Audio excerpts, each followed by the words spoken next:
cuando ese niño o niña tenga capacidad de discernir sobre su ideología política, está estigmatizado por haber contribuido a un spot de carácter político a favor de una fuerza política. Y tratándose de los menores, en la publicidad debe de tenerse certeza de que existen consentimientos sobre la participación de estos menores en este tipo de materias. Bueno, son algunos de los casos, hemos tenido varios más. En un momento vamos a presentar un libro aquí donde además hacemos una recopilación de casos a partir de comentarios, ¿no? Ustedes saben que recopilar casos, no obstante que nuestras sentencias hemos hecho un esfuerzo por hacerlas breves, 1538 sentencias sobre casos de procedimientos especiales sancionadores del proceso electoral 2015, pues una compilación de ellos llevaría. Entonces, en esta obra que a continuación presentaremos, pues se compilan los criterios, es decir, la esencia de los casos. De tal manera que puedo decir que el régimen sancionador, para concluir, el régimen sancionador no es perfecto, es verdad que puede tener todavía algunos elementos para mejorarlo, que la judicialización del PES fue un acierto, pero quizá también debemos reflexionar en la posibilidad de su evolución. Después de una elección vienen conflictos postelectorales en ocasiones, pero más allá de ellos siempre se abre un espacio de reflexión en el que analizamos las problemáticas de la aplicación práctica de las normas en un proceso electoral.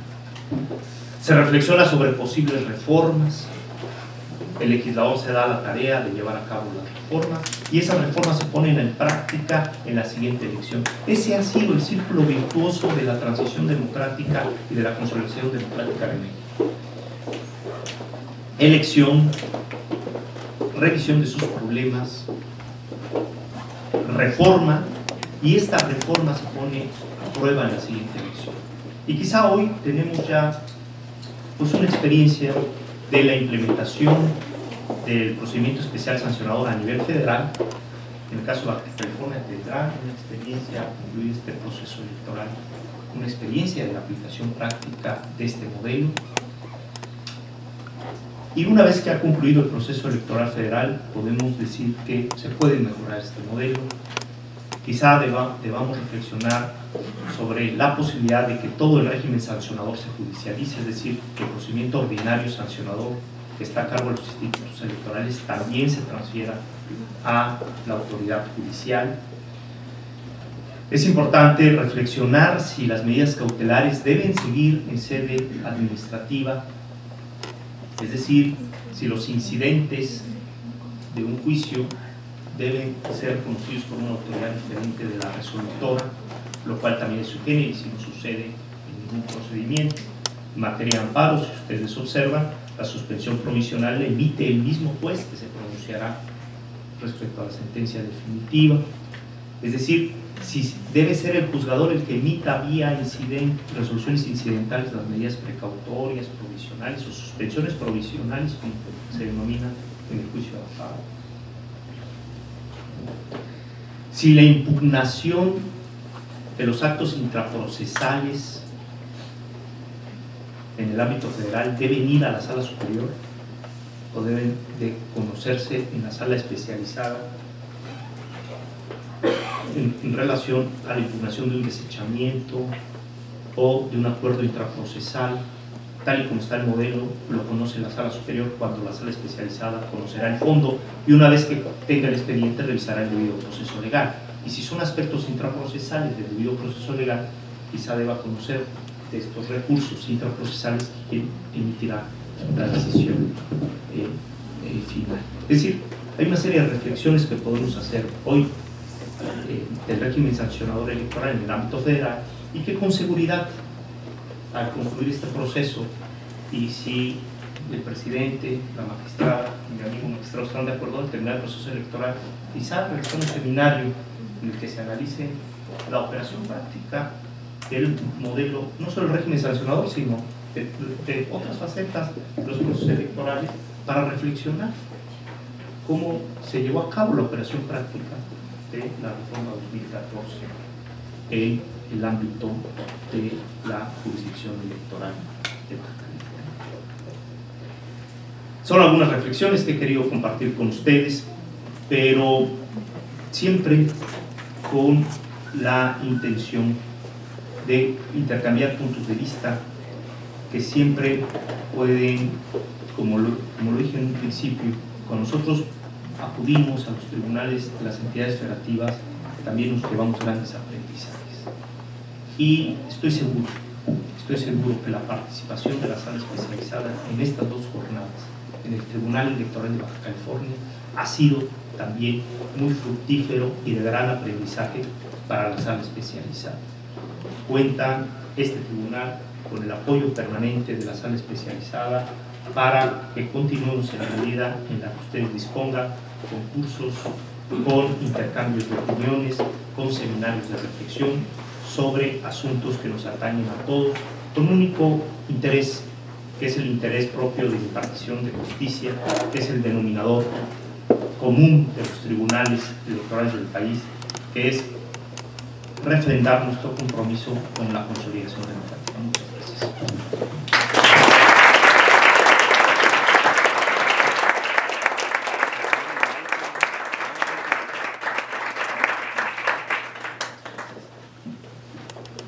Muchas gracias, qué satisfacción y qué gusto escuchar la disertación del magistrado presidente de Sala Regional Especializada. Muchas gracias, magistrado, por la deferencia de acompañarnos. Déjenme decirles que a lo mejor el magistrado no lo dijo claramente, pero yo lo entiendo.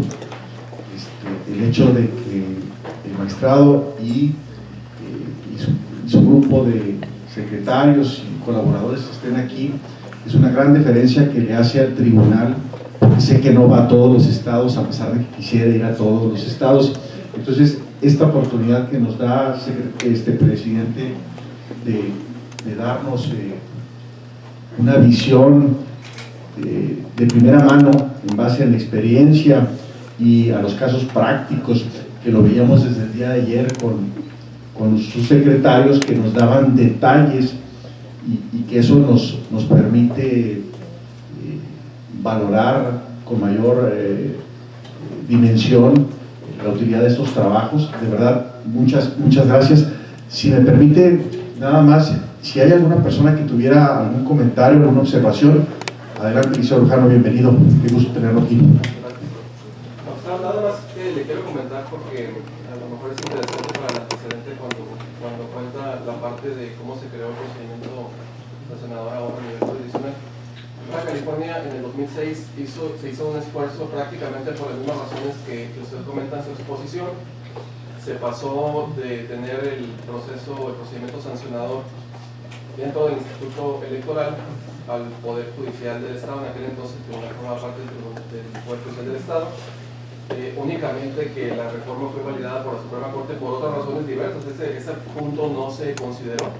Fue por una violación del proceso procedimiento legislativo, pero desconozco si fue a lo mejor el primer intento que se hizo en el país por llevarse a sede jurisdiccional toda esta parte del régimen entonces administrativo sancionador, pero prácticamente eran las mismas razones por las que usted comenta. Teníamos un cuerpo ciudadano político que estaba tomando decisiones jurídicas y desde luego que no era lo adecuado, ¿no? Si gusta, le hago llegar el periódico oficial a su despacho. ¿Sí? Muchas gracias. Para que lo tenga en consideración. Muchas gracias, le agradezco, me será de mucha utilidad, además porque considero que este antecedente no tanto fue frustrado porque hubieron vicios en el proceso legislativo y no logró concretarse.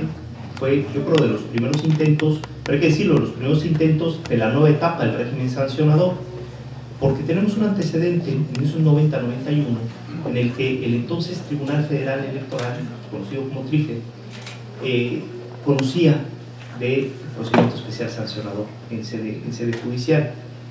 Sin embargo, después, con las reformas en 1996, se le dejó esta atribución al entonces Instituto Federal Electoral, pero sin hacer una clasificación de especiales y ordinarios, sino se usaba este procedimiento ordinario principalmente para un tema de fiscalización.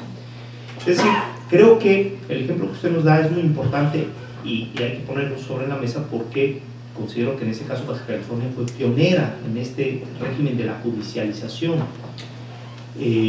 sobre todo porque se trataba de un órgano, de un tribunal adscrito al Poder Judicial, ¿no? Eso le da una característica importante. Que en el supuesto de principios de la década de los 90, con el TRIFE, que conoció por un plazo muy abreviado de régimen sancionador en sede del tribunal, del entonces Tribunal Federal Electoral, también tenía una naturaleza diferente del entonces TRIFE.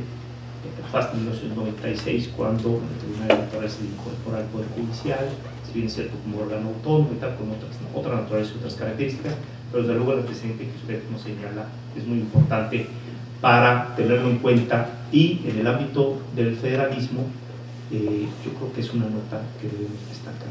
Muchas gracias.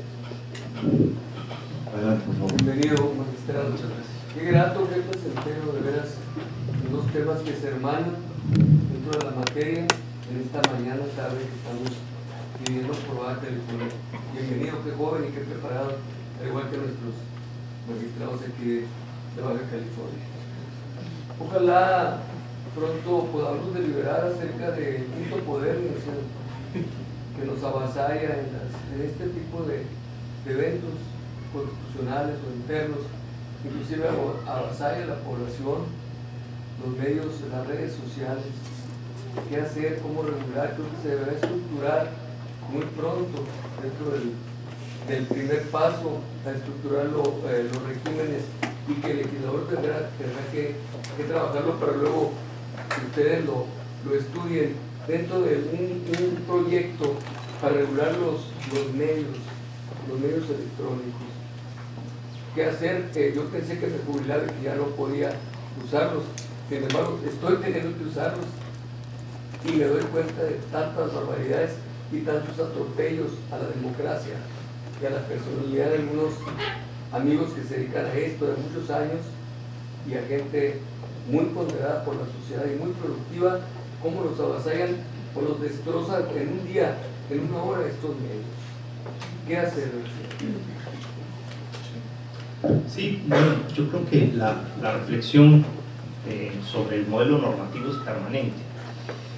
Hace un momento decíamos que después de una elección siempre hay un periodo de reflexión en el que se analizan los vacíos normativos, cuáles son las asignaturas pendientes, cuáles son los temas que se deben de mejorar, y esto lleva la necesidad de plantear el perfeccionamiento del modelo.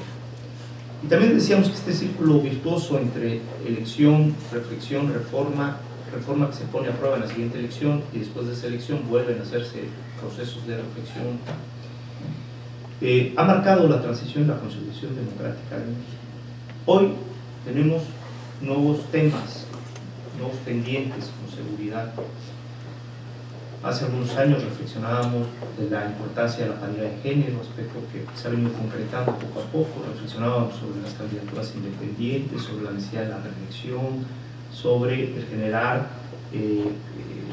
certeza jurídica a las sentencias de los procedimientos especiales sancionadores en sede judicial. Es decir, teníamos en la agenda una serie de temas, y hoy los temas que usted pone sobre la mesa desde luego son motivo de ocupación ya hoy en día de los tribunales. Pero también tenemos que entender que la regulación es sinónimo de restricción. Todo aquello que se regula, si bien es cierto, se puede habilitar como un derecho. Una vez que se habilita este derecho, se le impone una serie de restricciones. Es decir, que hay que regular. Una vez que se pone el derecho, hay que decir el cómo. Una vez que se pone el qué, hay que decir el cómo. Y entonces hay algunos ámbitos de la libertad de expresión que tendremos que reflexionar si hay que ponerle límites o no. También hay que decir que en una sociedad democrática el contraste de las ideas y las opiniones es necesaria. También hay que decir que la libertad de expresión es un baluarte del sistema democrático y la pluralidad uno de sus principios esenciales.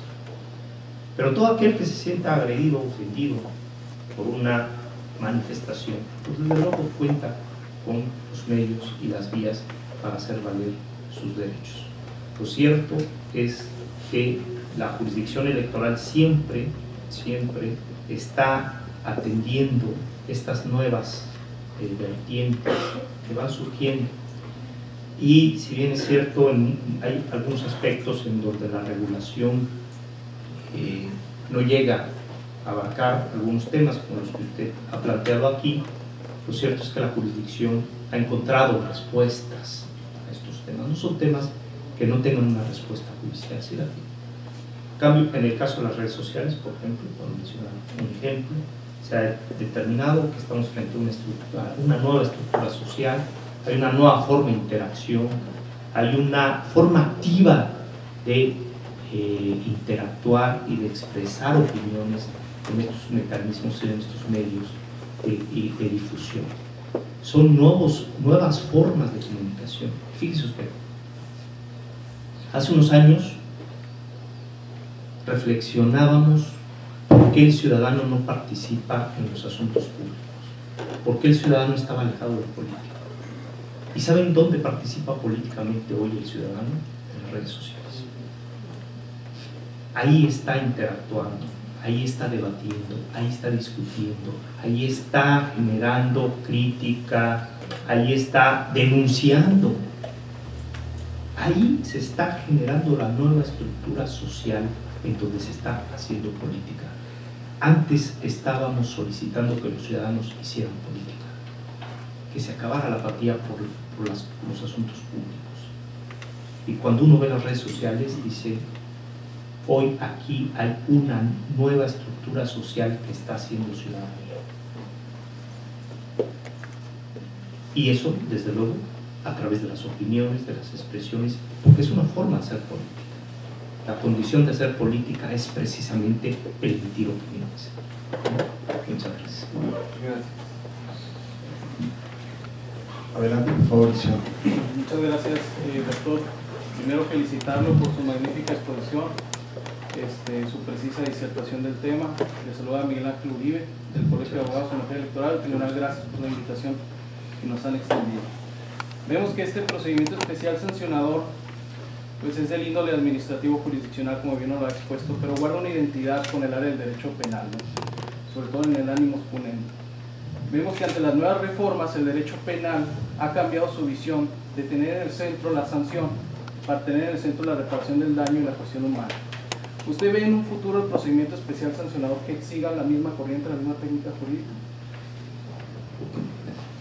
Yo lo que sí creo es que hay un denominador común muy importante. Cuando estamos frente al derecho punitivo, al jus punendi, al derecho sancionador, tenemos que privilegiar los derechos fundamentales. Máxime, es ahí donde más. Si el resultado va a ser una sanción, antes de imponer la sanción, tenemos que revisar el debido proceso legal, la garantía de defensa, el derecho a audiencia y demás, es decir, con mucho más razón. Si en el ámbito del derecho penal el resultado final es la restricción de un derecho tan esencial como la libertad, pues entonces debe maximizarse los derechos vinculados al principio de legalidad, al debido proceso. Ahí yo tengo una coincidencia total de un denominador común entre el régimen sancionador administrativo judicial, como usted lo denomina, o régimen sancionador electoral judicial, y el nuevo derecho penal, o las nuevas vertientes del derecho penal. Pero también es importante que reflexionemos sobre la reparación del daño. La sala especializada ha emitido algunas sentencias en las que ha caminado sobre ese sentido. Por ejemplo, voy a ponerle un ejemplo breve: la pinta de bardas en propiedad privada. El partido dice tener una autorización de quien el partido político dice que es el propietario de la casa y le permitió hacer una pinta de barda política. Y el propietario resulta ser una persona diferente a quien está autorizando y dice, pues yo un día me levanté, salí de mi casa y vi una barda pintada de mi casa, de mi propiedad, independientemente de que sea su casa o no, pues en un terreno, una barda perimetral con propaganda política electoral. Se podría sancionar, pero ¿qué pasa con esa propiedad? Nosotros hemos establecido la importancia de reparar el daño, es decir, la reparación del daño, que es cubrir el menoscabo. El daño es el menoscabo sufrido por el individuo a partir de un acto o una acción. Y es la reparación del daño que implica restituir las cosas al estado natural en el que se encontraban. O sea, no solo se sanciona, sino se le obliga al partido a que restituya. Y así hay algunos casos donde es posible bordar por estos aspectos en los que, desde luego, la reparación del daño puede concretarse. Cuando es una violación normativa o al modelo de comunicación política, cuando difícilmente pueda limitarse una de estas vías, que es la diferencia que puede darse con los ilícitos administrativos de los ilícitos penales, bueno, habría que ver caso por caso. Pero yo comparto con usted de que esta nueva visión de entender a los procedimientos punitivos debe ponerse por delante el respeto a los derechos fundamentales. Gracias. ¿Alguna otra persona que tuviera algún comentario? Bien. Para finalizar, magistrados presidentes, procederíamos brevemente a hacer la presentación del libro Procedimiento Especial Sancionador en la Justicia Electoral, que es la razón que motivó esta serie de conferencias y de trabajos desde el día de ayer. Para tales efectos, quiero comentarles que este trabajo es un trabajo de muchos servidores públicos de la sala especializada, regional especializada del Tribunal Electoral, coordinados por los 3 magistrados, su presidente Clicerio Cuello Garcés, el magistrado Felipe de la Mata Pizaña, la magistrada Gabriela Villafuerte Cuello, y tenemos el gusto de que nos acompañen particularmente 3 colaboradores, secretarios que contribuyeron y que son coautores de esta obra. Para tal efecto,